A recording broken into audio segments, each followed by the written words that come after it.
Hello everyone, good evening to all of you. So आज हम cover करेंगे banking sector in India कि कैसे बैंकिंग सेक्टर की इंडिया में शुरुआत हुई और अभी हमारा जो प्रेजेंट सिस्टम है वो कैसा है। So let's start. अगर हम स्टार्ट की बात करें तो जब भी हम जो है ब्रिटिश इंडिया कंपनी के अंडर थे तो तभी उन्होंने 3 जो बैंक्स थे वो स्टैब्लिश करे थे। Bank of Bengal, bank of Bombay, bank of Madras. ठीक है। और फिर क्या हुआ था, इन तीनों बैंक्स को मिलाकर के 1921 में एक बैंक बना दिया गया था, that is imperial bank. Imperial bank की अगर हम बात करें तो इम्पीरियल बैंक हमारा आज का जो SBI है वही होता था इम्पीरियल बैंक। 1955 में ये इम्पीरियल जो बैंक था उसको क्या बना दिया गया, स्टेट बैंक ऑफ इंडिया। ठीक है। उससे पहले प्री इंडिपेंडेंस एरिया जो एरा है उसमें ही 1935 में हमारा RBI इस्टेब्लिश हुआ।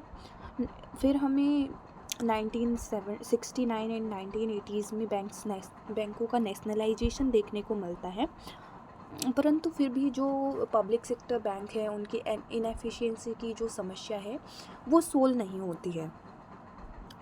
जो हमें दिखता है कि 1991 में हमारे पास जो इकोनॉमिकली क्राइसिस आए तो उसके बाद क्या हुआ, एक कमेटी बनाई गई एम नरसिम्हा राव कमेटी, जिसे जिसका मेन पर्पज़ क्या था कि हमारी बैंकिंग सेक्टर में जितनी भी समस्या है आप उसको सोल्व कीजिए। पहले जो है बैंकिंग सेक्टर काफ़ी ज़्यादा रेगुलेटेड होता था, SLR CRR जो है बहुत हाई अमाउंट में होता था और हर एक जो एक्टिविटी होती थी बैंक की वो बहुत ज़्यादा रेगुलेटेड होती थी। बट जो नरसिम्हा राव कमेटी है उन्होंने कुछ चीज़ें सजेस्ट करी, जैसे SLR जो है यानी कि स्टैट्यूटरी लिक्विडिटी रेशियो उसको डाउन कर दिया जाए, जिससे क्या हो, जो इन्वेस्टमेंट है वो बढ़े। ठीक है। मनी सप्लाई जो मार्केट है उसमें इंक्रीज़ हो।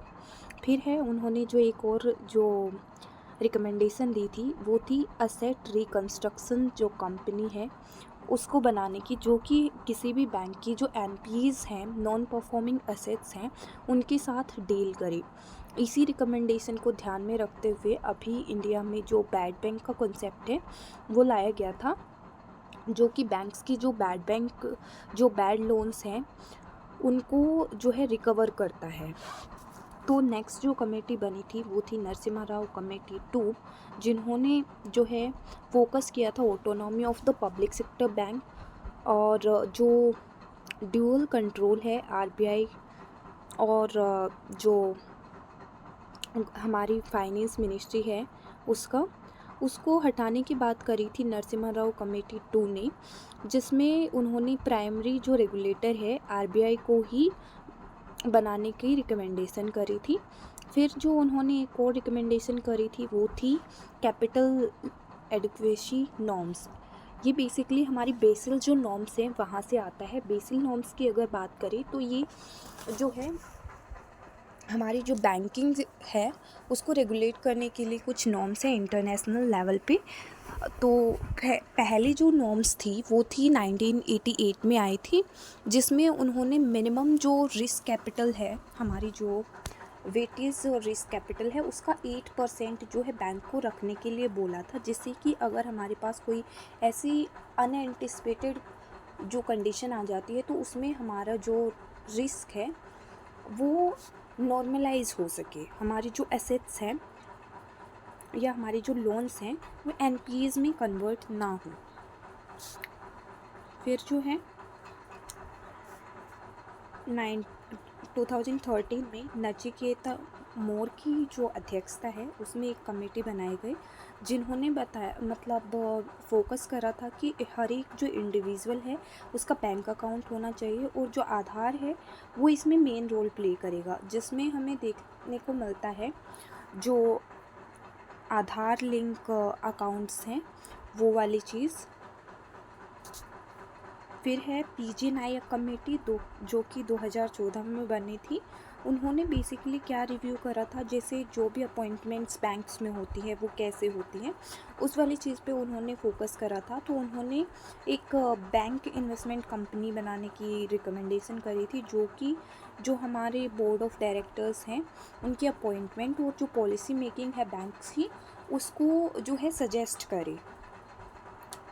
इसी के रिकमेंडेशन पे हमारी जो बीबीबी है यानी बैंक्स बोर्ड ब्यूरो वो बनाया गया 2016 में, जो कि एक एग्जीक्यूटिव बॉडी है। एग्जीक्यूटिव बॉडी क्या होती है, बेसिकली अगर हम किसी भी अगर इंस्टीट्यूशन की बात करते हैं वो या तो कॉन्स्टिट्यूशनल हो सकती है। कॉन्स्टिट्यूशनल का मतलब क्या हुआ कि जो हमारी कॉन्स्टिट्यूशन से डेराइव होती है, जैसे कि हमारा इलेक्शन कमीशन जो है कॉन्स्टिट्यूशनल प्रोविजंस के अकॉर्डिंग हमारा एस्टैब्लिश हुआ है।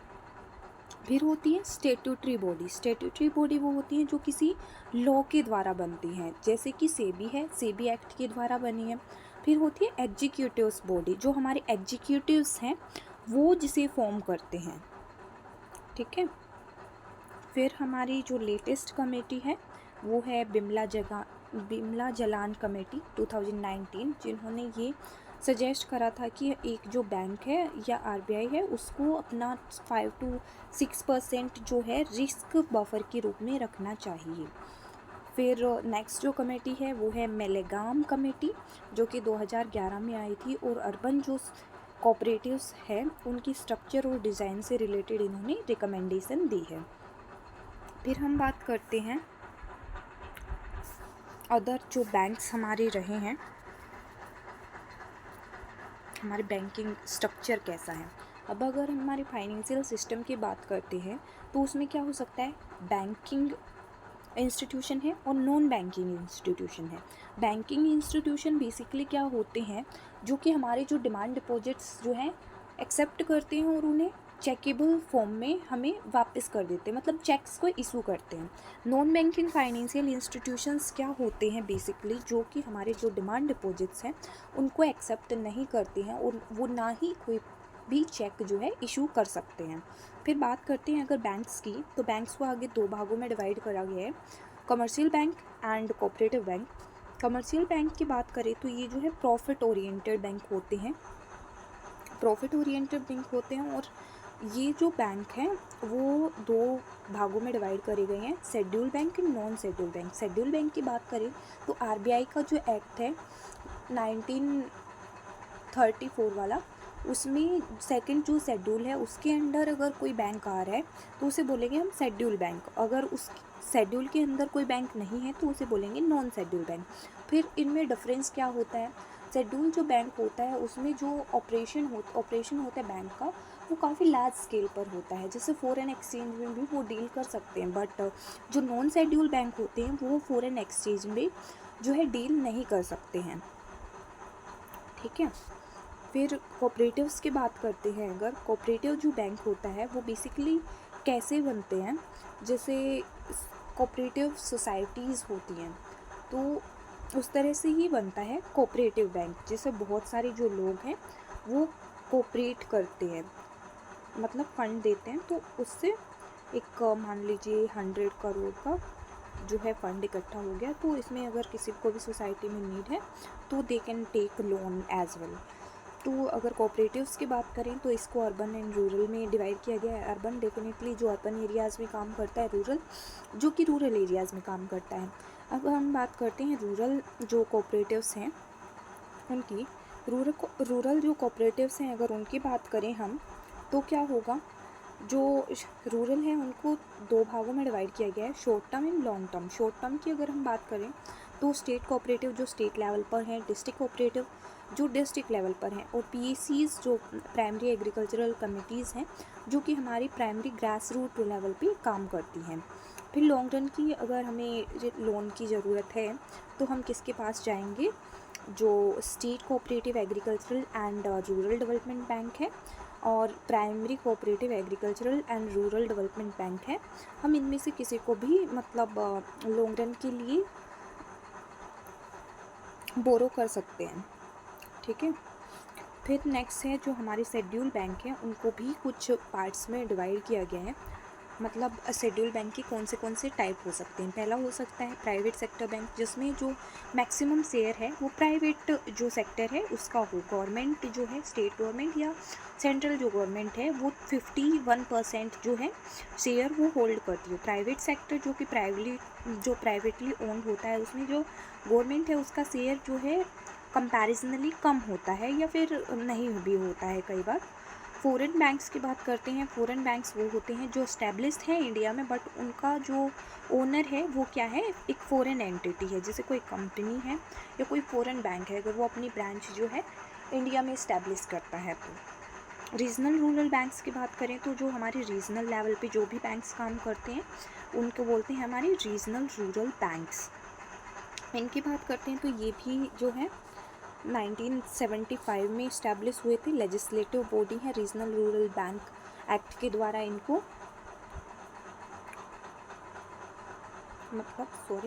स्टैट्यूटरी बॉडी है, जो कि एक एक्ट है उसके द्वारा ये इस्टेब्लिश हुए थे।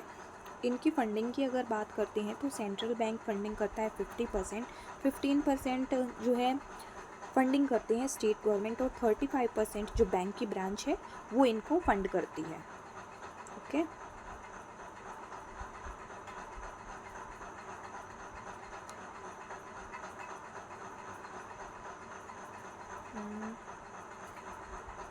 फिर है जो नाबार्ड है। नाबार्ड जो बेसिकली जो हमारी रीजनल रूरल बैंक्स हैं, वो जो हमारे कोऑपरेटिव्स हैं उनको रेगुलेट करता है, सुपरवाइज करता है, और एग्रीकल्चरल जो भी एक्टिविटीज़ होती हैं, स्मॉल स्केल जो इंडस्ट्रीज़ होती हैं, उनकी जो लैंडिंग होती है उससे रिलेटेड जो रेगुलेशन होता है उसको देखते हैं नाबार्ड। नाबार्ड की अगर बात करें तो ये भी एक स्टैट्यूटरी बॉडी है जो कि नाबार्ड एक्ट के द्वारा इस्टेब्लिश हुई थी। फिर है एक्सिम बैंक, जो कि export import bank of India act 1981 के द्वारा इस्टेब्लिश हुआ था, जो कि फाइनेंशियल असिस्टेंस प्रोवाइड करता है एक्सपोर्टर्स एंड इम्पोर्टर्स को।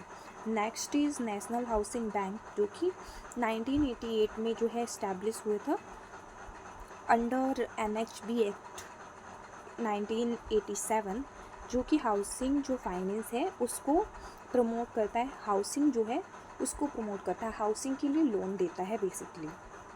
फिर है SIDBI, small industries development bank of India, जो कि 1990 में जो है सिडबी एक्ट के द्वारा इस्टेब्लिश हुआ था, और इसका मेन काम क्या है, MSME को प्रमोट करना, MSME को लोन देना।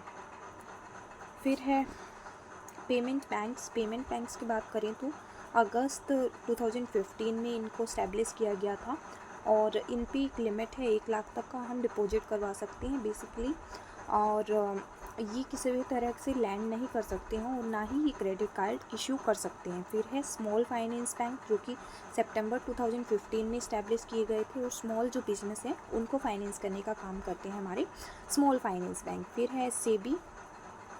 सेबी की बात करें तो ये सिक्योरिटी जो मार्केट है उससे डील करता है। ये जो सेबी है वो भी एक स्टैट्यूटरी बॉडी है। स्टैट्यूटरी बॉडी डेफिनेटली जो कि किसी रूल या रेगुलेशन के द्वारा, किसी एक्ट के द्वारा, लेजिस्लेशन के द्वारा स्टैब्लिश हो। ये सेबी एक्ट 1992 के द्वारा स्टैब्लिश है। ये बेसिकली स्टैब्लिश हो गया था 1988 में, बट उसको स्टैट्यूटरी जो स्टेटस है वो मिला था 1992 में। फिर है next pension fund regulatory and development authority of India. इसको इस्टेब्लिश किया गया था अगस्त 2003 में। बेसिकली ये क्या है, जो पेंशन से रिलेटेड जो भी चीज़ें होती है उसको रेगुलेट करता है। जैसे न्यू पेंशन स्कीम है, ओल्ड पेंशन स्कीम है, इन सारी चीज़ों को कौन रेगुलेट कर रहा है, हमारा pension fund regulatory and authority, development authority.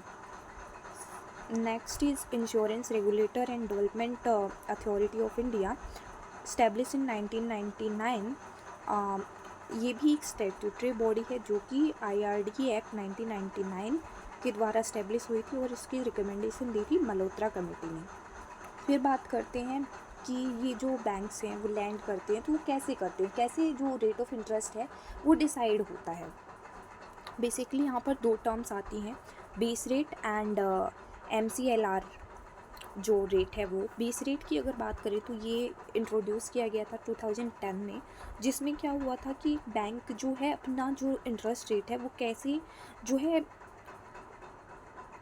निर्धारित करता है, जो मिनिमम उसे मतलब एक कोई भी शेड्यूल बैंक है वो मिनिमम कितना जो रेट है उस पर लैंड कर सकता है, उससे नीचे वो लैंड नहीं कर सकता है, वो होता है base rate.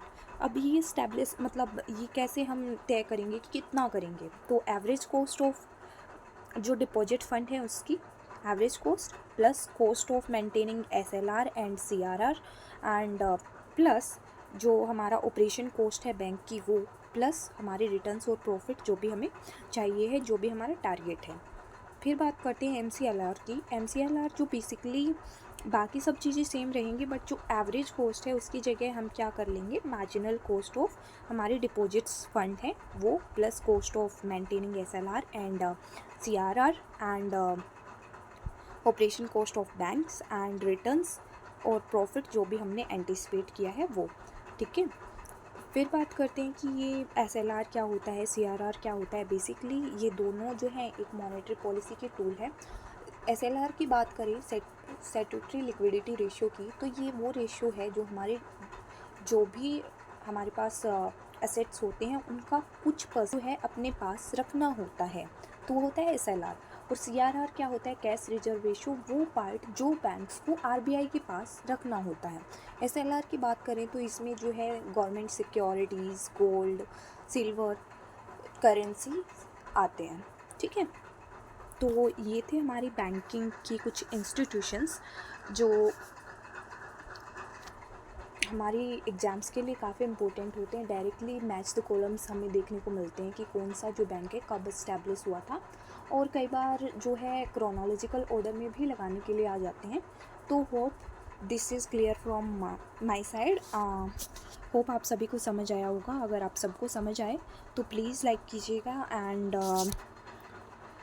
Suggest me topic जिस पे आपको नेक्स्ट वीडियो चाहिए है।